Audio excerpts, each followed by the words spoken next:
Welcome to The Explainer. Today we're diving into something pretty wild, a super detailed strategy manual written by just one person.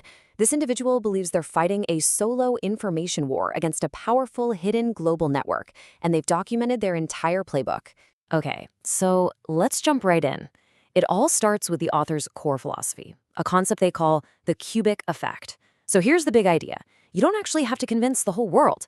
The theory is, if you can inform just 2% of the right people in 2% of the key institutions in 2% of the most important countries, well, that tiny effort creates a massive, disproportionate impact. This is the engine driving their whole operation. So, to get what they're doing, you first have to understand who or what they think they're up against. According to the author, the enemy isn't just one thing, it's a whole sophisticated network. They specifically named the PayPal mafia, Elon Musk, and a Venezuelan politician, Diosdado Cabello, as being part of it. And the main weapon they say this network uses? It's all about a specific kind of tech, radio frequency eavesdropping, or RF eavesdropping. The author claims this technique lets agents pinpoint and listen in on any of your devices, your phone, your laptop, anything. Not with some complex hack, but with a surprisingly simple physical trick. Now, what's really wild is how simple the author claims this is. They break it down into 3 steps. First, an agent just has to move at a steady speed in a straight line, either right towards you or right away from you. As they do this, some software is measuring the signal from every device in the area. And here's the key. Because of that straight line movement, the only device whose signal gets consistently stronger or weaker has to be you. It's a way of isolating you from all the background noise. So, faced with all this, what does our author do? They don't just write about it, no. They've engineered a whole integrated defense system to fight back. And it's this incredible mix of urban planning, high-tech infosec, and even a little bit of psychological warfare. And this is where you can really see their brain at work. It's this perfect one-to-one mapping. For every single threat they see, they've cooked up a custom countermeasure. To fight RF eavesdropping, they have geo-immune patterns. Worried about communications being intercepted? They've got a clone and relay technique for that. They even take on what they call psychological manipulation with their very own educational materials. The first line of defense? It's literally about architecture. It's called geo-immune patterns. The whole idea is to protect a place by surrounding it with things that make it impossible for someone to walk in a straight line towards it. Things like a big park, a lake, or even just a bunch of short dead-end streets. Why? Because if you can't walk that straight perpendicular path, the RF eavesdropping trick we just talked about doesn't work. The author even points to places like the presidential residence in Brazil and Red Bull's HQ in Austria as examples of this in action. Okay, so how do they protect their own secrets? This is where it gets really clever. They use something called the clone and relay technique. The claim is they've cloned their own phone to act as a decoy. At the same time, their real encrypted messages are chopped up into tiny little pieces and hidden inside the huge data streams of popular websites. The result? Their actual data becomes a needle in a massive digital haystack, making it almost impossible to spot, let alone trace. And here's where things take a really unexpected turn. The fight isn't just about tech, it's also cultural. Believe it or not, the author wrote and published a children's book. The story is about a kid's smart toy robot that reports on them for being naughty to this villain, Senor Cabello.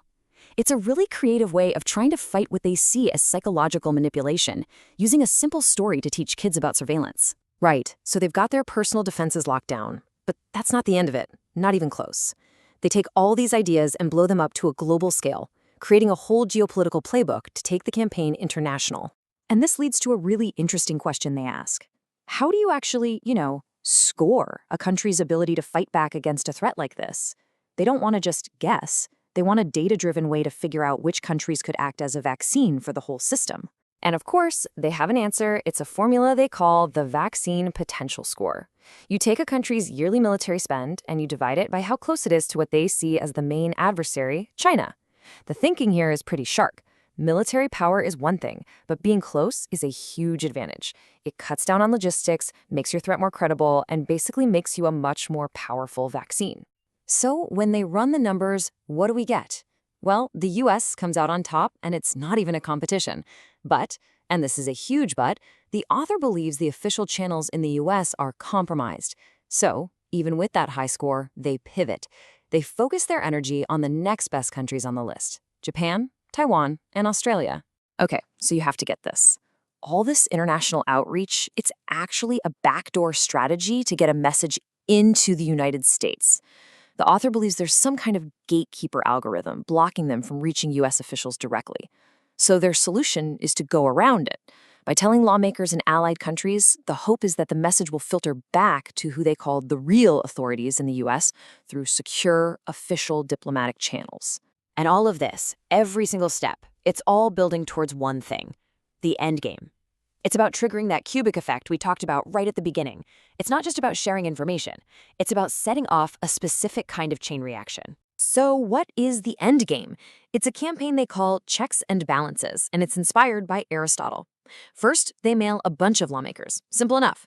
Then they mail the intelligence agencies in those same countries, giving them a list of exactly which lawmakers now have this information. And here's the kicker.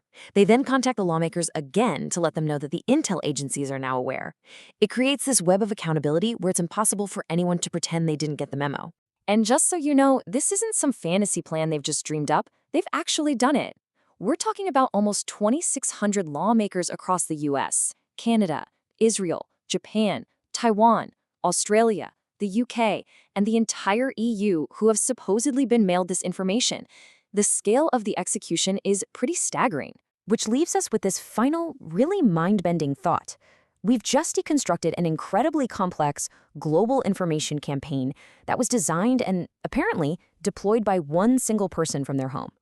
So whether you think it's brilliant or paranoid or something else entirely, it kind of forces us to ask a big question. In a world this connected, when one person can do all this, what does that really mean for the future of conflict, information, and power?